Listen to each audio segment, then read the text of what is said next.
São comentadores habituais do Closing Bell, às quintas-feiras, Ana Paula Vitorino, professora do Instituto Superior Técnico, e também António Gomes Mota, diretor da ISCTE Business School. Boa noite, agradeço aos dois a vossa presença neste Closing Bell. Ana Paula, começo por lhe perguntar, por lhe pedir um comentário sobre esta questão das contas da Madeira. O que é que se espera amanhã às 18h30, quando o Ministro das Finanças anunciar este relatório? Bom, eu, para além antes de dizer o que é que acho que podemos esperar, eu julgo que há aqui uma nota que se tem que deixar, que aliás marcou o debate quinzenal ontem do Sr. Primeiro-Ministro na Assembleia da República, que é exatamente, se me permite o termo, o frete que Passos Coelho está a fazer a Alberto João Jardim, porque efetivamente uma das duas marcas ontem do debate foi exatamente isso, quer dizer, nós vamos ter amanhã o resultado da auditoria, mas os madeirenses vão votar sem saber exatamente em quem é que estão a votar, porque o plano de ajustamento só vai ser anunciado e tornado público depois das eleições. Ora, isto efetivamente contraria toda a postura política que tem existido por parte do PSD nos últimos meses. Nós sabemos que, infelizmente, o país passou por um processo complicado em que houve o chumbo do PEC 4, que fez com que, de facto, nós tivéssemos eleições antecipadas e obrigou a que houvesse um pedido de assistência financeira de Portugal às entidades internacionais e houve... As comparações são só estas, mas porque não havia aqui nada oculto, havia mais um problema, mas houve, de facto, uma negociação, e até uma negociação muito intensa e muito acelerada em período pré-eleitoral. Mas ontem, Cavaco Silva, na entrevista que deu à TVI, dizia que é difícil, neste prazo tão curto, conseguir essa negociação. Explicava um pouco porque é que não vai ser apresentado esse programa antes das eleições. Pois, mas é uma questão incompreensível, porque exatamente porque nós, um país, uma república, conseguimos negociar, e nós falámos sobre isto aqui, neste programa, exatamente há uns meses atrás. Portugal foi capaz de negociar um programa, e estava obrigado a isso, e aliás toda a conjuntura política obrigou isso, e particularmente o PSD, foi capaz de negociar um plano de ajustamento em 3 semanas, em muito poucas semanas. E, portanto, trata-se aqui de um forcing que obrigatoriamente deveria ser feito. Ao não ser feito, parece que há um favorecimento político? Há, com certeza, um favorecimento político. Aliás, fico muito surpreendida, eu a semana passada nem sequer fiz uma análise neste sentido. Toda a postura do Sr. Primeiro-Ministro e do Governo era no sentido de tornar transparente este processo relativamente à Madeira. Aliás, o Sr. Primeiro-Ministro, de alguma forma, demarcou-se politicamente desta questão da Madeira e de Alberto João Jardim e do PSD Madeira, perdão.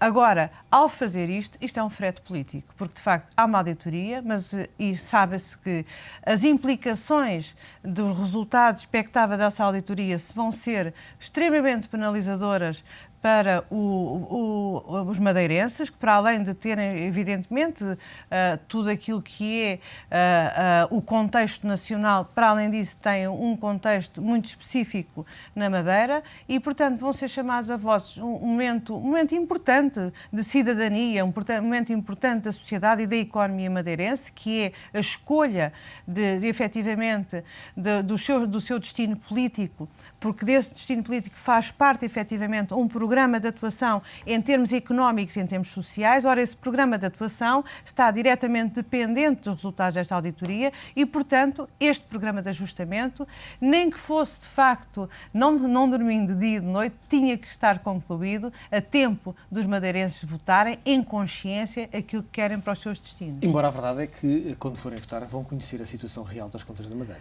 Pois é verdade, vão conhecer a situação real, mas também nós sabemos a demagogia que existe e todo o contexto político e de comunicação que existe entre o Governo Regional da Madeira, também não é um caso, também, enfim, já não é nenhuma novidade para ninguém, toda a forma de relacionamento entre o Governo Regional e particularmente do Presidente do Governo Regional e o povo madeirense, e uma coisa e que sempre disse e que de alguma forma sempre conseguiu dizer que fazia tudo diferente, que faria sempre aquilo que queria e diferente daquilo que o Governo da República determinasse, e por isso haverá sempre aquela ideia de que ele continuará a fazer aquilo que muito bem entender e, portanto, não vão ser afetados por qualquer espécie de auditoria. Enquanto se houvesse um plano de ajustamento, aí sim haveria um conjunto de medidas concretas e que as pessoas veriam se era aquilo que queriam ou não. António Gomes Mota, esta questão da Madeira acabou por afetar a imagem de Portugal, estava a descolar da imagem da Grécia, eventualmente pontualmente, porque obviamente surgiram posteriormente vários comentários. Ainda ontem Hillary Clinton dizia isso mesmo, que Portugal está a fazer o trabalho de casa, mas focando nesta questão, terá afetado a imagem de Portugal. Parece-lhe que o acordo a que o Governo Regional, o próximo Governo Regional, conseguir com o Governo da República, poderá ser importante para voltar a colocar Portugal, digamos, nos eixos da credibilidade internacional? Sim, seguramente, embora eu acho que não, talvez até um pouco por sorte, como aliás penso que referi aqui na semana passada, este episódio não tem tido um grande eco na imprensa internacional. E, portanto, de alguma forma, não prejudicou muito a imagem felizmente está a ser veiculada entre os principais atores do panorama internacional, em mercados, etc., relativamente ao nosso bom grau de cumprimento daquilo que tem sido acordado. Apesar de tudo, não acho que seja um aspecto muito... não tem sido um aspecto muito negativo. Seria já negativo, penso eu, por exemplo, e nós não sabemos, ou pelo menos eu não sei, se amanhã, quando for divulgado o relatório, tivermos mais umas tantas surpresas na auditoria que foi feita. Pronto. Aí seria claramente negativo, porque são uma sucessão de factos e de más notícias sobre o estado das finanças da Madeira. Por outro lado, o passo seguinte, que será, obviamente, fazer um acordo de estabilidade, eu, apesar de tudo, não tenho a leitura tão... Compreendo os argumentos, mas não tenho a leitura tão negativa que a Ana Paula tem. Em primeiro lugar, porque eu acho que verdadeiramente, e do ponto de vista técnico, era muito complicado ter em tempo útil um acordo de saneamento. Em segundo lugar, porque eu acho que, apesar de tudo, os madeirenses vão ter uma noção relativamente aproximada, mais para a esquerda, mais para a direita, do que é que lhes poderá, porventura, acontecer. Agora, neste processo houve dois erros, aí temos que ser claros. O primeiro erro foi o do Primeiro-Ministro dizer que iria... no fundo, há umas semanas atrás, que iria haver esse acordo de saneamento antes das eleições. Fez esse erro. Ele próprio ontem no Parlamento, permita-me que o interrompa, ontem no Parlamento chegou mesmo a dizer que falou demais. Pois, fez meia culpa do processo. Segundo, que eu acho que também era algo que podia mitigar um bocadinho este problema, independentemente de se fazer um acordo ou não de saneamento financeiro, que será obviamente feito daqui a algumas semanas, não seria muito difícil dar, pelo menos, isso ao país, aquilo que seriam, ou que poderiam ser, as grandes linhas desse mesmo acordo, para termos alguma noção do que é que iria acontecer. Isso não me parece que seja muito difícil, eu acho que isso mitigaria um bocadinho o problema. Ana Paula Vitorino, ontem, dois acontecimentos importantes para os quais gostava também de concentrar a vossa atenção. Um tem que ver com a entrevista do Presidente da República, a primeira entrevista deste segundo mandato. Que leitura faz, globalmente, desta entrevista? Quais os pontos que gostava de destacar? Bom, relativamente a essa matéria, eu devo dizer que o Sr. Presidente da República tem tido uma magistratura pouco ativa. Ou seja, o Sr. Presidente da República foi, no fundo, provocou o início da crise política que nos levou a esta situação. Com o discurso da tomada de posse. Exatamente, com o discurso da tomada de posse. Em que, de facto, aquilo que foi um discurso muito duro, um discurso até inexplicavelmente duro para quem estava a iniciar um segundo mandato, em que supostamente deveria ser o presidente de todos os portugueses e o garante da estabilidade do nosso país, e que efetivamente teve como marca os portugueses não aguentam mais. Existem demasiadas medidas de austeridade, são sempre os mesmos a pagar, enfim, existe aqui um início. Foi quase como uma declaração de guerra e uma abertura das hostilidades relativamente ao governo de José Sócrates, e que colocou, os portugues não conseguem aguentar mais medidas de austeridade. E, de facto, foi isso que marcou. Aliás, o Sr. Presidente da República, e eu julgo importante para fazer a análise da situação agora, ir fazer um bocadinho a leitura... Dar um passo atrás para dar dois à frente. Exatamente. E mais, o Sr. Presidente da República, como se sabe, não exerceu, de facto, a sua magistratura de influência quando foi criada a crise política, antes de ir a votos na Assembleia da República o PEC 4, nem procurou efetivamente uma solução política como poderia ter procurado para que nós não tivéssemos tido um processo antecipado de eleições e que porventura poderia ter, independentemente de eu concordar ou não concordar, gostar ou não gostar, não sequer procurou que existisse num momento de crise um governo de base alargada no Parlamento, que no fundo era a base alargada que serviu de alguma forma para subscrever o memorando com a Troika. Ou seja, o Sr. Presidente da República efetivamente não ignorou a crise internacional, exigiu e declarou guerra ao governo anterior, não procurou uma solução de outra natureza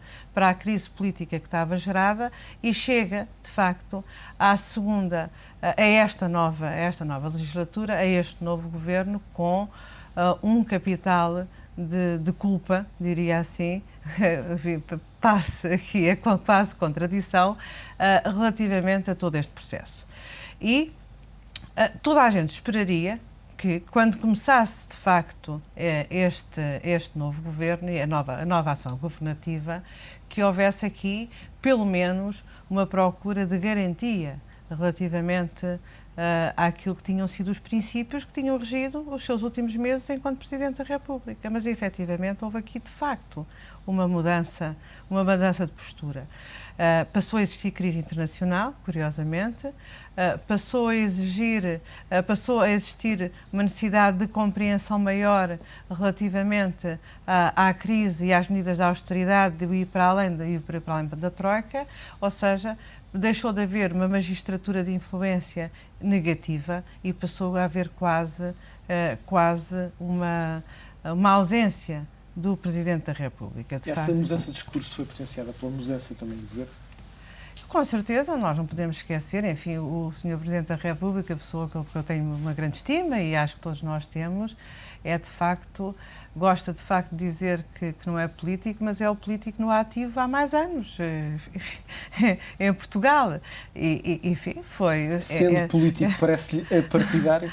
Não, com certeza que não é. Então, o Sr. Presidente da República, naturalmente, que é do Partido Social Democrata, foi Primeiro-Ministro deste país, enfim, com 2 maiorias absolutas, pelo Partido Social Democrata. Todos nós, enfim, aqueles que não querem ter memória curta, nos lembramos de quais foram as medidas que foram tomadas e, enfim, e todas as questões que foram levantadas na altura. Portanto, o Sr. Presidente da República é o Presidente de todos os portugueses e nós todos o respeitamos, com certeza, e assim é que tem que ser. E, aliás, eu acho que deve ser fomentado mais outra vez o respeito pelas instituições e assim tem que ser, mas o Sr. Presidente da República é uma pessoa, com certeza, do Partido Social Democrata e não tenho qualquer dúvida que a forma como encara este governo é completamente diferente da forma como encara o governo anterior. Aliás, toda a gente sabe, não é preciso ser político para se perceber as diferenças de postura e tratamento. E, portanto, aqui chegados, nós estamos à espera, de facto, de ver o que é que o Sr. Presidente da República, para além da primeira entrevista, vai de facto fazer quando os portugueses de facto não conseguirem mais aguentar as medidas de austeridade para além da Troika. António Gomes Mota, 2 pontos para o qual gostava de obter comentário relativamente à entrevista do Presidente da República. Um tem que ver com a banca, já lá vamos. O primeiro tem que ver com a taxa social única, que Cavaco Silva acabou por limitar aqui o terreno de operações do Governo, dizendo que de facto consideraria uma medida muito errada a ser aplicada à redução substancial da taxa social única, o que vem, enfim, de acordo com também as pretensões do Governo. Acaba por ser aqui um apoio inesperado ou não, é a opinião do António relativamente a esta questão. Pois não sei. A verdade é que também assistimos ontem ou hoje, eu creio que já hoje, também a uma opinião muito veemente do António Borges relativamente à importância crucial, na perspectiva dele, da descida, não é da descida muito significativa, sim, que é uma história, apesar de tudo, diferente. Claro.